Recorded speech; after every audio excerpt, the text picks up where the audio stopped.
حج 2016 پرامن پرسکون۔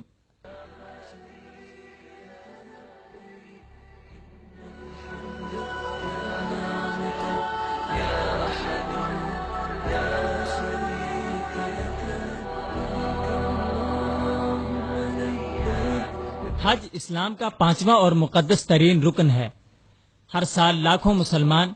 فریضہ حج کی ادائیگی کے لیے دنیا کے کونے کونے سے مکہ مکرمہ کا رخ کرتے ہیں اور اللہ کے دربار میں اپنی حاضری پیش کرتے ہیں۔ حج کے انتظامات سعودی حکومت سنبھالتی ہے اور 1400 سال سے حرمین شریفین کے خدام اپنے اس فریضے کو بطریق احسن نبھا رہے ہیں۔ مسلمان حج کے موقع پر اللہ کے در پر اپنی حاضری کے موقع پر پرامن، پرسکون اور اطمینان بخش ماحول کے متمنی ہوتے ہیں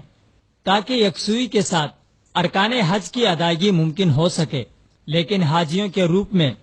چند مفسدین بھی حرمین شریفین آ کر حج کے موقع پر شیطانی اعمال کے مرتکب ہونے لگے، جن کا مقصد حج کے مقدس فریضے کے دوران افراتفری اور ہلڑ بازی مچا کر دنیا کے سامنے منتظمین حرمین کو ناکام ثابت کرنا تھا۔ ان شیطانی اعمال کے محرک افراد کا تعلق بدنام زمانہ ایران سے ہے، جہاں 1979 کے خمینی انقلاب کے بعد ایرانی ملا گیری نظام کا نفاذ ہے۔ خمینی کے اس فرقہ وارانہ انقلاب کو اسلامی انقلاب کا نام دینے والے شاطر ذہنوں نے ایران میں انقلاب برپا ہوتے ہی مسلم دنیا میں فرقہ واریت، فساد اور دہشت گردی پھیلانا شروع کر دی، حتیٰ کہ ان مفسدین کے شر سے کعبۃ اللہ بھی محفوظ نہ رہ سکا۔ 1983 اور 1987 میں ایرانی حاجیوں کے روپ میں آئے ہوئے پاسداران انقلاب کے تربیت یافتہ دہشت گردوں نے دوران حج ہنگامہ آرائی کرتے ہوئے کئی حاجیوں کو شہید کر دیا۔ 1987 میں باقاعدہ تربیت یافتہ ایرانی دہشت گردوں نے خانہ کعبہ پر قبضہ کرنے کی کوشش کی اور ہنگامہ آرائی کرتے ہوئے کئی حاجیوں کو شہید کر دیا اور ہزاروں زخمی ہوئے۔ اس ہنگامہ آرائی میں ایران کے کئی دہشت گرد مارے گئے، لیکن ان تمام تخریب کاریوں کے باوجود ایران سے ہر سال حج پر جانے والے شیعوں نے خمینی کی تصاویر اٹھا کر حج کو سیاسی مقاصد کے لیے استعمال کرنے اور ہنگامہ آرائی برپا کرنے کی روش نہ چھوڑی، جس کے باعث حجاج کرام کے لیے بہت سی پیچیدگیاں پیدا ہونے لگی۔ دنیا بھر سے آنے والے حجاج ایرانی شیعوں کے فتنہ انگیز رویوں سے سخت پریشان تھے۔ سال 2015 میں حج کے دوران ایرانی شیعوں نے مینا کے مقام پر حاجیوں کے اجتماع کے مخالف سمت ریلی نکال کر دوڑنا شروع کیا، جس سے بھگدڑ مچ گئی اور سینکڑوں افراد شہید ہوئے جبکہ ہزاروں زخمی ہوئے۔ تحقیقات کے بعد یہ بات ثابت ہوئی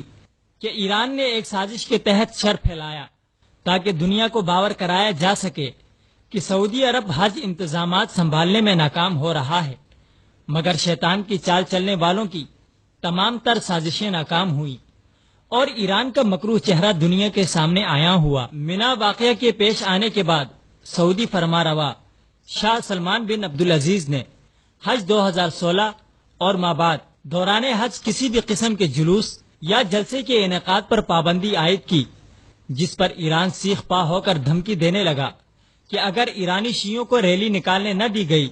تو حج کا بائیکاٹ کیا جائے گا، مگر سعودی حکام نے ایران کی گیدڑ بھپکیوں کے آگے گھٹنے ٹیکنے سے انکار کیا تو ایرانی حکومت نے حج کے بائیکاٹ کا اعلان کر دیا اور اس سال ایران کے پاسپورٹ پر کسی شخص کو حج پر جانے سے ایران نے روک لیا۔ ایران کی عدم موجودگی میں اس سال ماضی کی بنسبت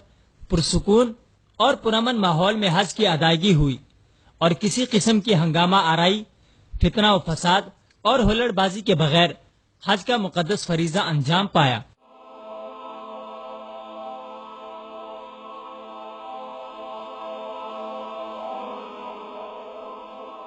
ایمان کی کرن، ہدایت کی شمع، وصال اردو۔